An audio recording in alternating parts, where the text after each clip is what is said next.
Nah, jadi ditelusuri di zaman itu, di zaman 1960-an itu, namanya uang kertas itu masih katanya underlying-nya emas. Jadi bank itu masih menyimpan emas. Jadi seberapa banyak emas yang berapa uang kertas yang diterbitkan itu berarti ada emas realnya untuk membackup itu. Antar negara pun ya emas inilah yang menjadi mata uang dunia. Antar negara pun sampai terjadi perang yang dahsyat antar negara-negara besar. Karena mereka sesama mereka kan kena bunga juga.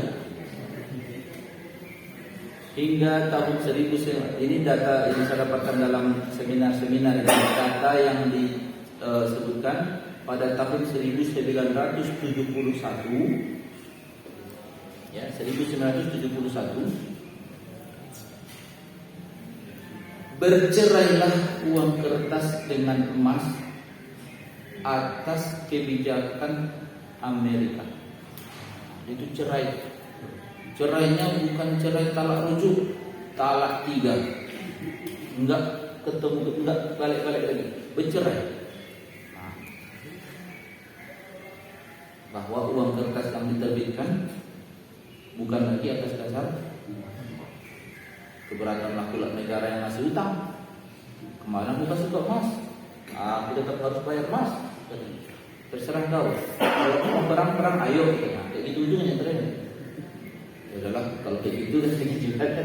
Kenapa dia bisa bilang begitu? Karena dia itu sudah punya pengaruh yang besar di dunia. Apa kata dia? Pokoknya dicetaknya tulisannya $100 katanya. Pokoknya ini uang. Orang percaya.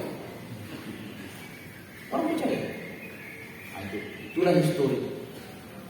Nah, permasalahannya waktu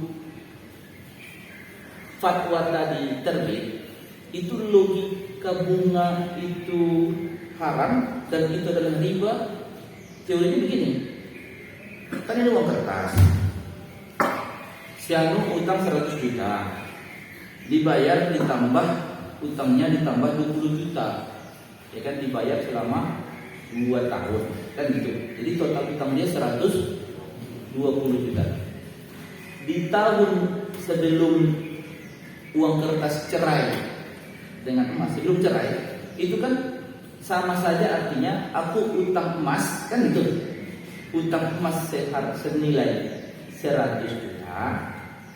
Aku bayar emas juga 100 juta ditambah 20 juta. Tentu lebih aku bayar utang. Kan gampang banget menilai itu. Fikih kita menjawab, ya kan? Utang lebih, riba, gitu. Jelas banget katanya kan. Jelas banget. Karena dibalik kan yang dilihat kan bukan uang kertasnya. Di zaman uang kertas masih suami istri sama emas. Yang ditulis di atas kertas itu realnya, dibaliknya adalah emas. Gampang. Nah, permasalahannya setelah bercerai uang kertas dengan emas, tentu hukumnya bukan hukum emas lagi. Teorinya kan jadi begitu. Kalau teori hukum itu kan begitu. Karena dasar kita menyatakan ini riba fadl namanya, karena hadis Rasulullah, apabila kalian transaksikan emas dengan emas, perak dengan perak, gandum dengan gandum, kurma dengan kurma, maka harus satu takaran dan timbangannya, nggak boleh lebih. Nah, itu kan dasar hadis. Nah, jadi pada saat nanti saya pakai senilai 100 emas, lalu aku bayar 120 emas, itu kan berarti terjerat, kena pasal dia. Itu awal. Nah, jadi mulai ada diskusi. Kalau begitu, ini uang sekarang enggak lagi disebut emas. Enggak. Dia enggak dibalik itu emas. Bukan dibalik itu emas lagi sekarang. Jadi sempat ada diskusi para ulama itu, ini apakah masih kita berlakukan hukum kemarin? Karena hakikat uang sudah berubah. Teori hukumnya, jika kasusnya berubah, ya fatwanya nggak bisa begitu lagi pada luar kalau fatwanya, karena hakikat objek yang dibahas sudah berubah. Nah, tapi meskipun ternyata begitu, mayoritas ulama di dunia tetap, walaupun itu bukannya emas, tapi ini jadi kias jadinya. Jadi uang kertas ini bukan lagi emas, tapi kiasnya emas. Jadi kias, jadi masuk ke hukum kias. Kenapa? Karena ulama mengkaji lagi sesuatu itu disebut uang gimana, dan itu bagaimana sesuatu itu supaya bisa disebut uang. Pertama, dia memiliki nilai finansial, nilai ekonomi. Kedua, bahwa diterima masyarakat. Ketiga, yang lebih pentingnya lagi, yang ketiga ini, stabil nilainya, karena dia uang ini sifatnya harus penentu nilai, menerjemahkan nilai. Setiap barang itu supaya dibikin nilai, itu loh salah satu. Yang keempat, harus ada pelindungnya, yaitu penguasa. Ternyata dari 4 unsur ini uang kertas masuk. Yang namanya dolar, yang namanya rupiah, yang namanya rial, yang namanya walaupun nama ada Kuwait, nama mata uangnya dinar juga, tapi itu bukan emas lagi. Karena apa? Pada tahun bercerainya uang kertas dengan emas diumumkan Amerika, negara yang pertama mengumumkan setelahnya adalah Kuwait. Kalau Amerika begitu, kami pun bercerailah uang kertas kami dengan emas, dan diikuti lagi oleh berbagai negara di dunia pada bercerai semua. Apalagi kita kayaknya selama ini nikah siri aja, tidak pernah dari rumah sakit belakang. Jangan-jangan kan cuma cetak uang. Itu pokoknya pada akhirnya sekarang tidak ada negara yang membackup uang kertasnya yang diterbitkan atas dasar jumlah berat ton emas. Jadi apa? Yang terpenting itu tadi, yang 4 syarat yang dalam fikih kita supaya disah dinyatakan itu uang. Bernilai pasti. Kedua, diterima masyarakat secara umum, secara luas. Keempat, stabil. Stabil dalam makna udah stabil. Kalau misalnya agak riak-riak dikit dimaafkan. Ya kan? Baru yang keempat, perlindungan penguasa, sultan, bahasa Arab fikihnya sultan. Nah, sekarang inilah hakikat uang dalam fikih kita. Jika tidak memenuhi 4 unsur ini, maka dia tidak sah disebut uang. Ini juga sekaligus menjawab kalau ada orang nanya, Bitcoin itu uang bukan? Orang menyebut uang is okay, tapi permasalahannya syar'i enggak? Uang itu dilindungi oleh fikih enggak? 2 enggak memenuhi syarat, yaitu nilainya gonjang-ganjing, terus tidak ada perlindungan dari, enggak ada fatwa penguasa di situ. Karena penguasa ini berperan sebagai apa? Penjamin hak. Gimana celakanya kalau misalnya negara nggak bisa jamin, tiba-tiba saya beli sini, tiba-tiba anjlok, tidak terlindungi.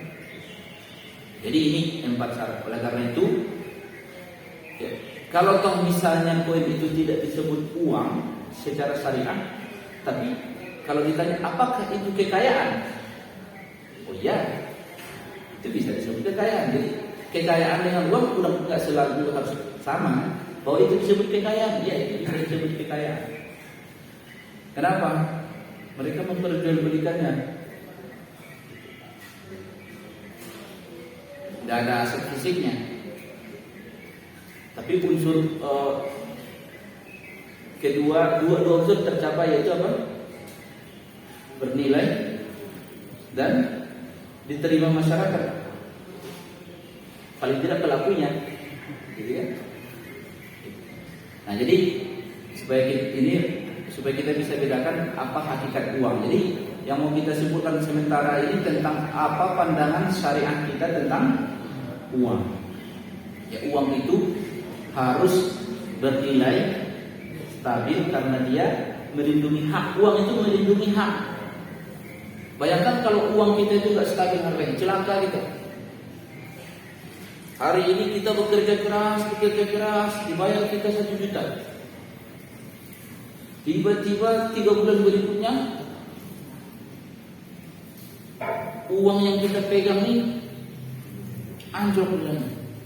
Itu makanya uang dalam syariat Islam harus bersifat adil. Jadi adilnya di mana? Ya adil. Ya rasakan berapa usaha dia tadi dihargai segitu dan bertahan segitu nilainya. Bahkan sampai lama pun. Nah, makanya musuh uang adalah inflasi. Karena ini akan, jadi di balik inflasi ada kezaliman. Ya, jelas sekali. Jerih payah orang yang kemarin 5 tahun yang lalu tidak lagi dihargai seperti itu. Itulah kezaliman. Cuma kalau inflasinya kecil-kecil begitu gimana? Ya kata mereka ya, jadi maafkanlah kata ulama. Jadi sebenarnya para ulama yang berkumpul ini tadi membahas hakikat uang yang berubah setelah bercerai. Ya, setelah bercerai uang itu dari emas, jadi uang ini makin rumit. Sehingga para ulama tetap mengatakan, ya pada akhirnya uang itu adalah apa yang diakui oleh negara. Oleh karena itu dinar dirham, kalaupun misalnya ada kita beli dinar berupa emas, dirham berupa emas. Gara-gara, jadi kalau misalnya ada pernah mendapatkan fatwa bahwa beli emas nyicil itu boleh, beli emas nyicil boleh, tapi jangan heran masih banyak juga narasumber yang mengatakan enggak, karena menggunakan hadis tadi. Emas nyicil boleh, fatwa ulama Majelis Ulama Indonesia, alasan utamanya adalah karena hakikat emas tidak sama dengan hakikat emas sekarang.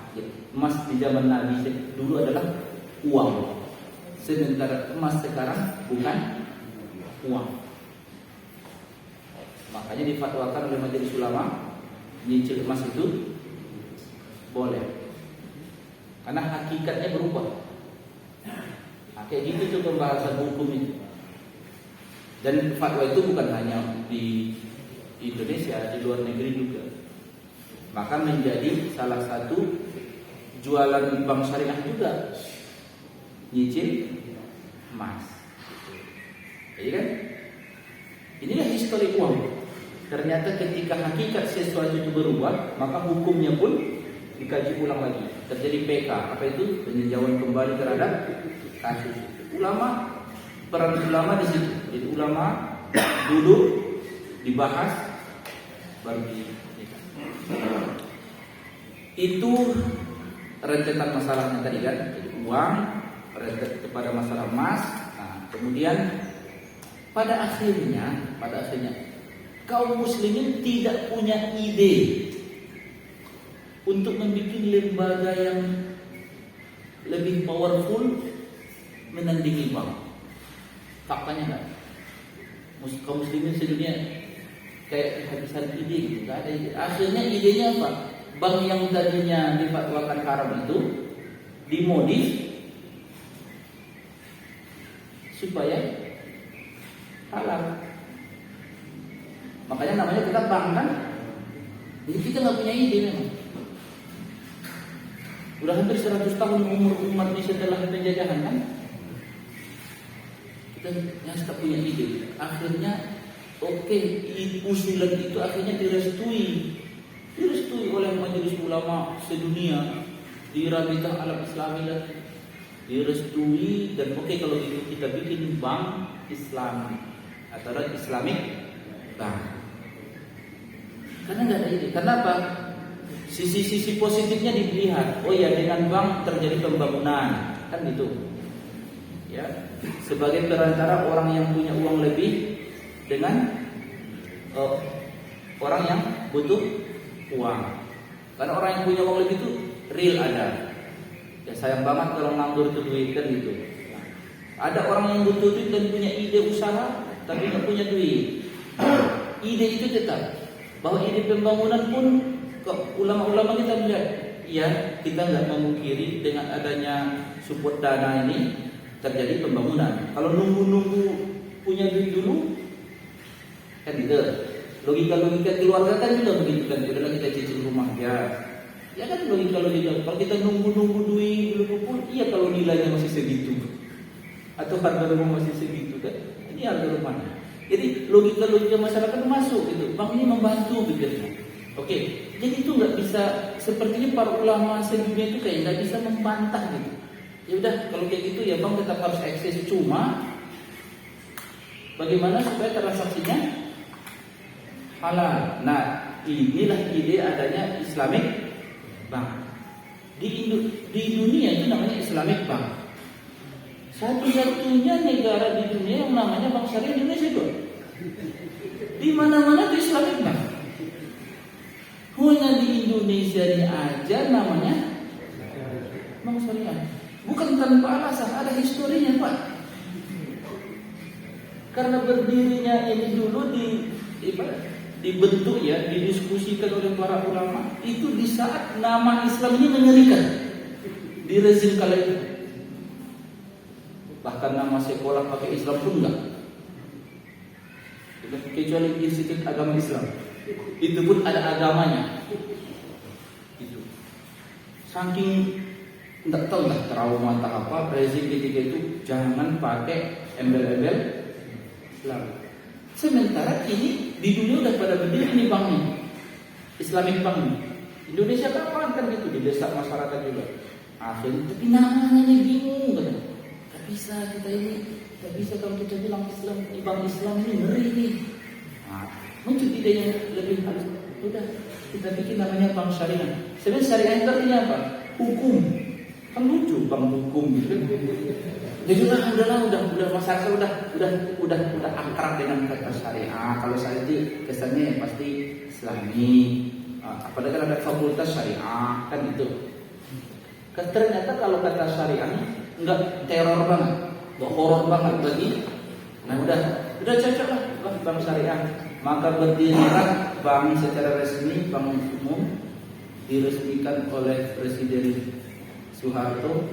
Katanya sih tetap jadi walaupun dia salah sebut nama, Bank Mu'alamat Indonesia. Tetap bang, tapi udah jadi berdiri. Nah ini, jadi yang mau kita pahami adalah pada akhirnya sementara ini bagaimana tadi barang yang terlarang nih dimodif aja itu dijadikan halal. Lewat apanya? Yang haram itu kan transaksinya. Jadi adanya bunga itu kan transaksi.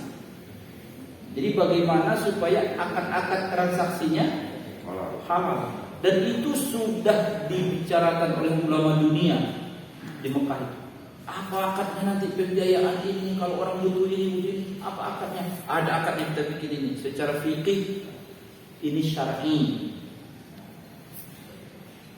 Nah, tapi kan di otak masyarakat namanya bank adalah bunga. Lagi-lagi kan, mereka nggak tahu hakikat akad di balik itu. Pokoknya aku tetap bayar lebih katanya kan. Pergi dia ke bank syariah, kan bayar lebih juga. Karena dia nggak tahu, sama aja katanya. Malah kalau kita beli mobil lebih mahal katanya. Mana syariahnya? Nah, lagi-lagi tertuduh lagi bank syariah.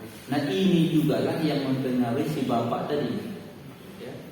namanya Yusuf Hamka. Ini juga lah yang termakan ini dia. Sama saya. Dan memang ada kelemahannya. Ini bank ini berdiri, Islamic Bank ini berdiri, tapi tidak dibarengi dengan sosialisasi ke masyarakat tentang apa sih yang membedakan antara bank syariah dan bank konvensional. Nah, bapak ini tadi, nanti bapak ini lagi, bapak Yusuf Hamka. Kampanye yang terhebat untuk bank syariah itu adalah satu kata, yaitu bagi hasil. Itu kampanyenya itu kan? Bank syariah itu bagi hasil, prinsip bagi hasil. Salah nggak? Enggak. Tapi permasalahannya masyarakat sering tidak tahu prinsip bagi hasil itu bagi orang yang nitip duit. Kalau Anda pengguna duit, nggak pakai prinsip bagi hasil, karena faktanya kita itu belum saling percaya. Makanya dari sekian banyak akad pembiayaan yang dikeluarkan bank syariah, itu sangat tipis praktek akad bagi hasilnya. Terus kalau gitu akad apa dong?